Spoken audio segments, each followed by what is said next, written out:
i ddeud bod Hywel wedi cyfrannu cerdd tuag at y gyfrol yma. Pa mor anodd oedd o i ti i ysgrifennu, neu falle oedd o'n hawdd, fatha catharsis, achos dwi'n gwybod i fi oedd o ddim yn hawdd, oedd o'n beth reilig o anodd, ond sut oedd dy brofiad di?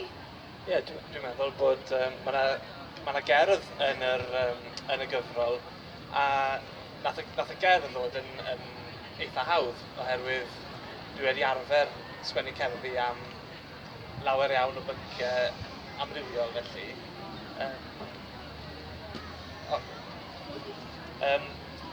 So allai ddarllen y gerdd wrach. Cyd-destun fan hyn yw bod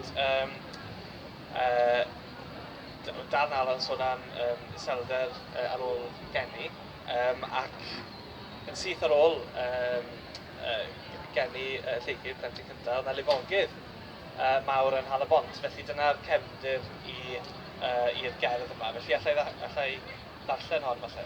Llifogydd. Cyrhaeddodd ac rhoddi dy ofal, dyfod ohoni ei gwên, ei heilwen hi, glaw yn ot fi goleuni. Gwyll o fwg a llifogydd a fwriwyd dros fori a thredydd, dŵr di aros y ffosydd yn codi o'r cydd. Y lôn o'r galon ar gau, heolydd yr haul o dan warchau, erydiad trwyd yr ydau o hyd, a'r bont yn gwanhau. Ond disgyn ar dŵr fesul dydd, fesul dafn o dderddwr, nes daw haul i leddfu'r stŵr ar ei hyd yn waredwr.